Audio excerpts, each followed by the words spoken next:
Web3 is, in my definition, characterized as the next evolution of the internet.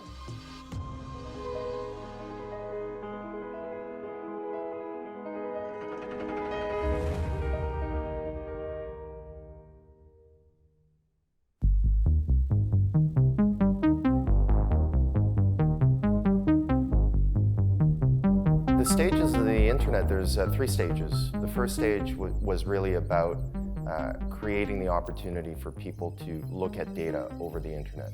Internet can be distinguished based on types of content and the ownership of the contents.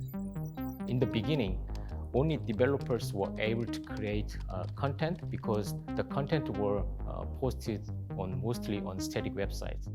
The second stage was really about e-commerce and developing the ability to sell products, merchandise, and services over the internet.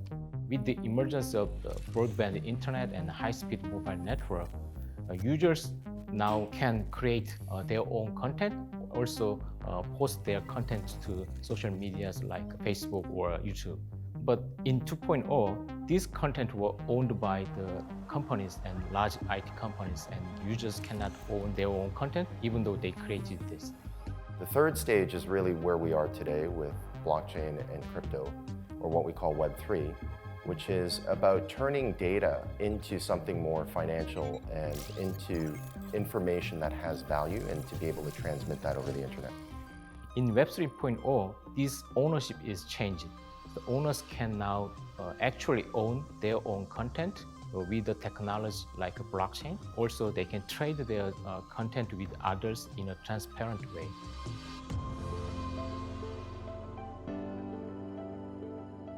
The Metaverse, in my definition, is an open world virtual environment. It constitutes the ability for people to go into the internet and interact in another dimension. This involves people coming into virtual environments and being able to create economic activities. The Metaverse is really important because really you can be whoever you want to be in the Metaverse. Most people will be coming into the Metaverse as a representation, normally as an avatar, and due to this, the belief that we have is that there could be a lot more evolution around the social economic development in the Metaverse versus where we are today in the traditional economy. So blockchain is basically distributed digital ledger, which means data is duplicated between different computers, and anyone can access this data because it's decentralized and it doesn't have any central entity that allows access permission of this data. Blockchain is known for consuming lots of energies because of consensus algorithm used by Bitcoin. It's called proof of work consensus, and how it works like it solves basically cryptographic puzzles. And many computers try to solve this puzzle faster than others. In Klaytn, we use a different consensus algorithm called Byzantine fault tolerance algorithm.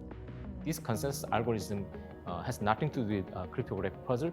It sends out the block between different computers, and then these computers validate the block, and then it sends their vote regarding whether it's correct or not, and then it reaches a consensus. So with this simple mechanism, the Klaytn doesn't consume lots of energy, and rather it only spends a little energy to communicate each other.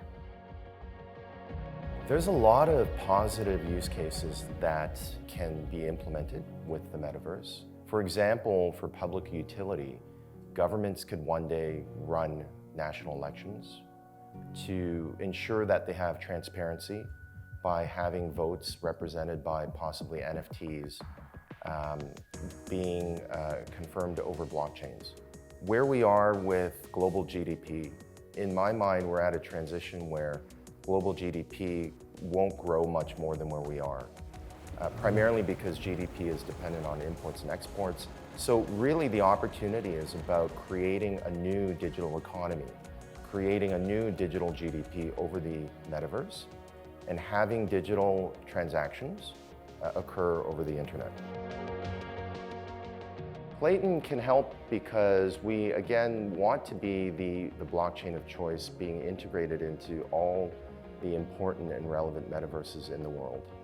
Whether it's metaverses that are being developed by corporates or government, or even other private sectors, we want to ensure that we can provide the technology so that they can scale whatever digital virtual environment they want to create over the metaverse.